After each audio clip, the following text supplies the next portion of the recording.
And welcome into another edition of Tobs Talk, everyone. Riley Corcoran with you. A great night for the Tobs last night. A dominating win over Gastonia, winning 13-3. Did it all offensively. 3 players with 3 hits or more in that game. Seth Neely, who you're going to hear from here coming up in a bit. As far as Holt Perdzak, his first game as a Tob, he went 3 for 4, very impressive, as well as Zach Lee, a much-needed boost for him offensively, a big game. JT Brubaker got the win on the mound, 6 innings pitched for him, 1 hit, only 1 earned run allowed. The Tobs win 13-3. They improved to 8-4. More impressively, 8-0 against everyone else in the CPL that's not the Fayetteville Swamp Dogs. So the Tobs right now in a logjam for first place. 10-4 is Fayetteville. Edenton is now 9-4, and the Tobs are 8-4. So everyone is very close. So we can start looking at that playoff picture. The first half ends on June 30th. So Tobs have a big game tonight against the Edenton Steamers. Looking forward to it. It's a thirsty Thursday at the ballpark, historic Fleming Stadium.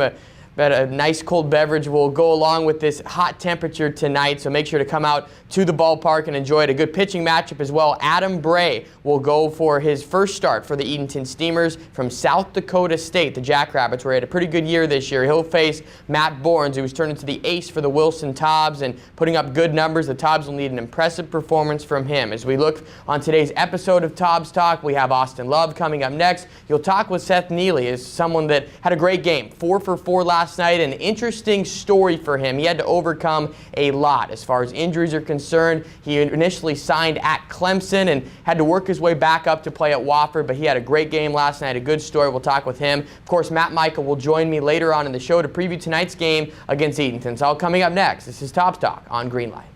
Welcome back to Tobs Talk. Riley Corcoran and Austin Love about to break down last night's impressive win against Gastonia, 13-3. And we're discussing it afterwards, Coach. It's nice to have a stress-free win for the most part. I mean, every win so far, despite being 7-4, it seemed that there were a couple tense times last night. Had to be pretty relaxing, at least for you, after that 5th inning. Yeah, our coaching staff have been talking, pretty much since the season started about having an easy win, somewhere we could coast a little bit and not take the night off from playing, but from having to make major decisions. So last night was very comforting in that we could just win the game, try to get some guys at bats late, and go away with an easy win. We're going to break down all the aspects of it, but the early start offensively obviously played a huge role in it. 3 runs in the first, 2 runs in the second. What do you think played a part in that? Having the 2 days off, because it had to be some of it. The guys were ready to get out there. They were re-energized, or what do you think it was? The approach at the plate, but that hot start was impressive. I think it was just the approach at the plate, attacking the ball in the zone, taking their walks.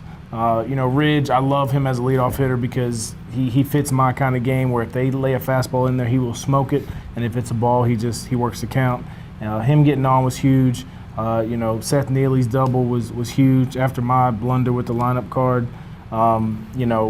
Just them attacking fastballs. That's what we try to do, attack fastballs. And in both those first 2 innings, that's what we did. And we got some speed to run the base and stuff too, so that came up as well. And Ridge Gonsolin showing he can do it in different ways. Jumped on the first pitch, something that you don't see too much from Ridge, but jumped on that first pitch for a double, really got things started. I'm going to talk about JT Brubaker because that was one of the weirdest lines, at least I've seen, as far as a pitching line, because it seemed like he struggled a bit with his command. He had 6 walks in the first 4 innings, but he had a couple innings where he was untouchable. 6 innings pitched, just allowed 1 hit, 1 earned run, 2 total. But impressive line for JT. But what were your thoughts taken away from that game?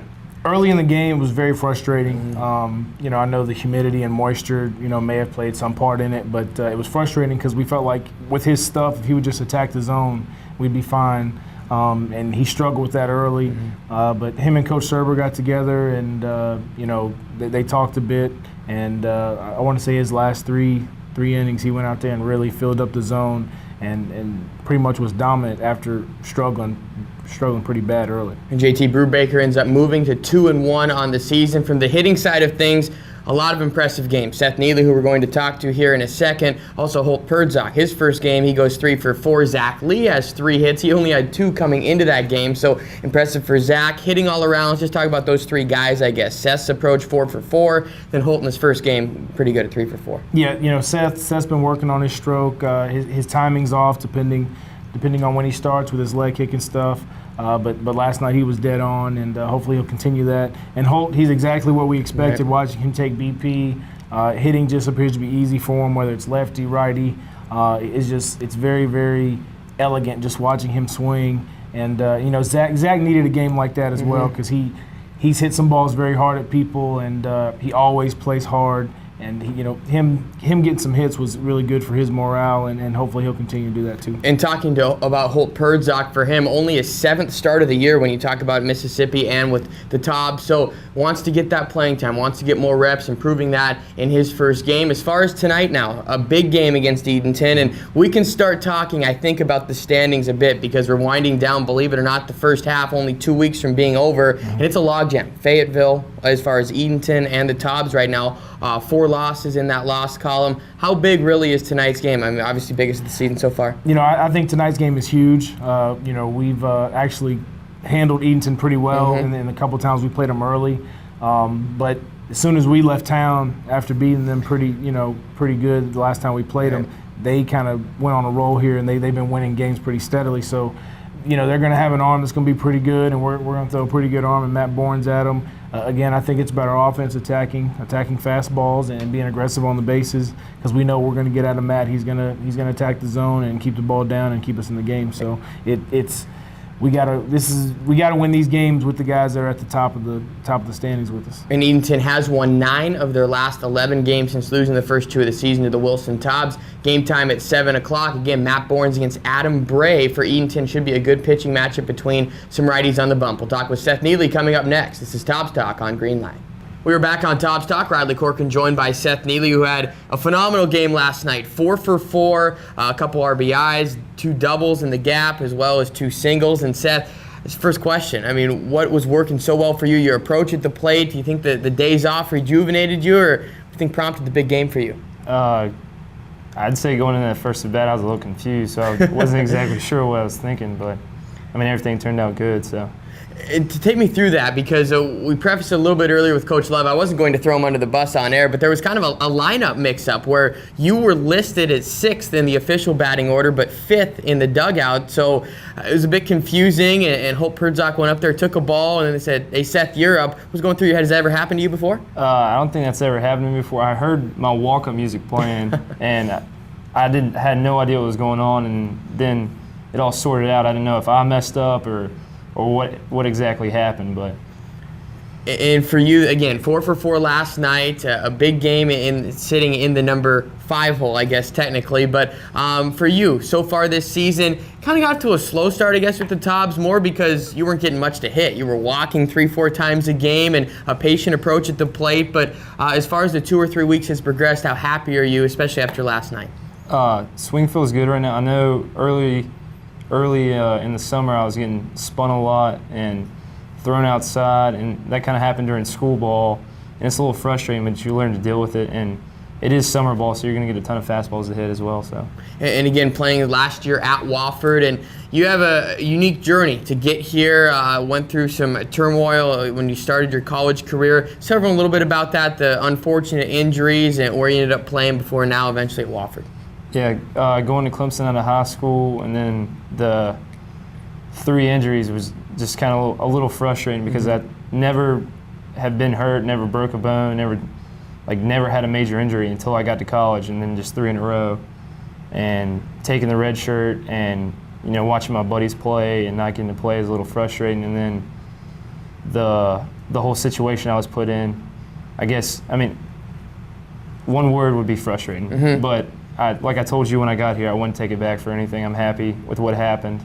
I guess it happened for a reason. So. And again, more motivation for you trying to get back to that Division I level. I know we talk about it with a ton of people when that does happen, when they end up going the route that maybe you did. But how much of it was motivation, is trying to get back and going, hey, I can do this. I'm not going to let these injuries take my career down. Yeah, that first year in junior college ball was a little rough, because wasn't exactly where I was going to go, and if I could stay healthy. And I had some doctors and a couple trainers tell me if I hurt my knee again, I'd be done, and I wouldn't be able to play again. So didn't know exactly where to go, but I guess I had some good opportunities in front of me, and like I said, everything's been amazing. So. In a great year at Wofford this year, and I looked at the stat line, and I'm always impressed and a little bit surprised when I see that you had 18 stolen bases this year, because we haven't seen you take off until last night to pick up a stolen base. But your approach as far as the green light on the base pass from Coach Love, we know everybody has that right now, but I don't know, is anyone else surprised besides me that you had 18 stolen bases at Wofford? No, in my first year in junior college I had 12, and then my second year first year I had 18, second year I had 12, and then this year I had 18. Actually got picked off first 3 times this year, so that didn't exactly work out for me. But Wofford kind of has a unique approach. We do the whole vault system, so we steal a ton of bases, but it's kind of a trade-off and a sacrifice when we get picked off a ton, too. So. And also a unique approach at Wofford at the plate. We prefaced a little bit earlier with take what the pitcher gives you. Do not swing at anything out of the zone. And when we first talked about it, I'm thinking, okay, well, that's a good approach. And then after watching you the first 3 or 4 games, I really saw it, that you didn't really swing at any bad pitches, and not saying that's not going to happen the next couple of games, but that approach has really been instilled in you, and it's got to be good for you moving forward. Yeah, my coaches at Wofford definitely put some pressure on me in the summer to follow the approach, because during the spring, pretty much every scouting report we saw on me was that I was extremely aggressive, looked to hit early, and that I could just be spun. So they put a ton of pressure on me this summer to kind of stick to the approach and stick to what Wofford's trying to do. So I've been trying to do that. And it's been working very well. Seth Neely, again, 4 for 4 last night, now a third on the Tobs as far as batting average is concerned. Hoping for another big game tonight. We are going to step aside and come back, preview tonight's game with Edenton with Matt Micah. It's coming up next. This is Tobs Talk on Greenlight. Welcome back to Tobs Talk. Riley Corcoran and Matt Micah breaking down last night's game, previewing tonight's game. And Matt, it was impressive. We talked with Coach Love about it. Finally a win that wasn't stressful towards the end. Offensively or the pitching, what were you most impressed with last night? Definitely the hitting. They were struggling, earlier on in the season, trying to string up hits, and then last night they just exploded. Another thing I was very impressed with is Brubaker. He struggled at the beginning, then he settled down, and his job was to just get him as far as he could go with just a minimal damage. And talking about JT Brubaker getting into his stat line a bit more, I know I'm focusing in on it, but 6 innings pitched, he allowed just 1 hit, but man, he was in trouble a ton. He had 6 walks. How as a pitcher do you try and get through that mental block when you do not have your best stuff, but yet you got through it for the team? Going in the dugout, got to meet with your catcher and your pitching coach. Sit down with them, talk to them. Hey, are my mechanics off? Am I doing something different? Is the pitch sequence different?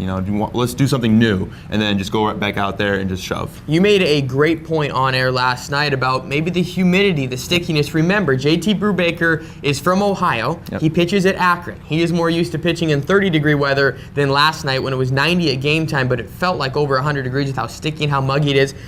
Tell our viewers a little bit on how that affects your grip on the baseball. Well, I actually been in his shoes. I pitched at Akron, pitching up north, in the snow, and it's just different. It's a different field. It's slippery. You definitely have to use the rosin bag, and I definitely noticed he wasn't using it. So I made a point saying, hey, he might need to start using that. His arm might be sweaty, and that'll just affect your grip on the baseball. And again, last night, the Tobs ending a 2-game losing streak. It had been since Thursday since they won a game because of that long layoff. And again, we talked about it on air, but how different or how much do you think the layoff played into it with the Tobs jumping out offensively very quickly? It's a big difference. They can just gel with each other, and they can just go in the batting cages, work on what they need to work on, and they just needed to be loose. They can't, press, and they just had to, go back in the batting cages and get back to what they're, capable of doing. And turning the page tonight, the Tobs will take on the Edenton Steamers, the 3rd meeting of the year. It was the first 2 games of the season. The Tobs were pretty impressive, winning 4-1 and then 13-9 in Edenton, a game that was 13-3 going into the 9th inning. So the Tobs dominated. That was a game they hit 5 home runs, but now Edenton has won 9 of 11 since. Kind of a different ball team coming in. Matt Bourne's on the mound tonight. What do you expect from him in a pitching matchup that you can look forward to with Bray going for Edenton? I'm expecting Bourne to have a dominant game. He's that guy. He put the team on his back last time he was on the bump, and I'm expecting a huge game from him. And again, from Edenton's side of things, they have picked it up offensively and getting some new players in. So how important will it be for the Tobs tonight to not go, well, we beat these guys pretty impressively the first 2 games. it is a different ball team because they have some new guys coming in. How quickly is that, I guess, for the Tobs to kind of erase those first 2 games? The Tobs definitely want to make a statement tonight. They want to, first inning just jump all over Edenton. They want to make a statement not just for the rest of the league, not just to Edenton, but also Fayetteville. They want to be, those 3 teams will be competing for the playoffs, and they definitely want to make a statement. And again, Fayetteville, Edenton, and Wilson all within 1 game of each other, all tied up right now in the loss column. So a very big game tonight, Thursday at the ballpark. But coming up very quickly is the train game, Matt. On Monday, the Tobs will take on High Point Thomasville, and we want to remind everybody that you can travel with the Tobs, great travel packages, but tell everyone a little bit about that, Matt. On June 17th, we'll be traveling to High Point Thomasville. You can purchase your ticket. It's $90, great package included, the train, ticket to the ball game, and then the hotel. Everything's covered, so we hope to see you out there. And again, we're hoping that people can travel with the Tobs, the Piedmont train. Again, Amtrak, want to thank them for their sponsorship of it. We'll wrap up the show next. This is Tobs Talk on Greenlight. And another episode of Tobs Talk in the books. Wilson will try and build another winning streak as they defeated Gastonia last night 13-3. You heard from Coach Austin Love and the pitching staff how great that's been, the new offensive approach, new players on the Tobs as well. You heard from Seth Neely, his phenomenal story on trying to get back to that Division I level after overcoming 3 knee injuries to the same knee his freshman year at Clemson, doing a great job. 4 for 4 last night for Seth. Wilson Tobs tonight will take on the Edenton Steamers. A good pitching matchup between righties. Adam Bray will go for Edenton, making his first appearance for the Steamers. He pitched at South Dakota State this year. He'll face Matt Borns, who's turned into the ace of staff for the Wilson Tobs. He's 2-0 already and already defeated Edenton the 2nd game of the season. First 500 fans in the ballpark tonight will get an autographed baseball courtesy of Jana Lake, State Farm Insurance, so thanks to her for the sponsorship. Thirsty Thursday as well at the ballpark tonight, so enjoy that. Enjoy the baseball game. The Tobs in a logjam right now. 10-4 is Fayetteville, 9-4 is Edenton, 8-4 are the Wilson Tobs. So again, all 3 teams within 1 game of each other. Every game is important from here on out. We'll see you on Tobs Talk this Saturday before the team takes on Florence. This is Tobs Talk on Greenlight.